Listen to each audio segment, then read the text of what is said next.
on Wednesday, creative couching, fun designs you can make with a long arm. This is with Joyce and Kim as well. So Joyce, if you can give us a little bit of information about that class, that would be great. So couching, if you're not familiar with couching, couching is a technique where you sew down yarn or ribbon on top of a surface. And in this case, it would be a quilted surface, a quilt.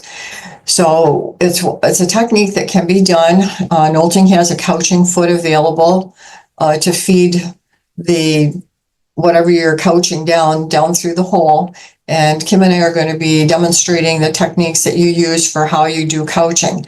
And I've seen some very awesome quilts. There's one that a friend of ours did that's kind of like a seabird that he couched the wings on and the body on. And it's an absolutely amazing example of couching. But there's many, many ways that you can use couching to embellish your quilt tops and really give them a customized look that's like way beyond anything that you can even dream of doing just with regular quilting.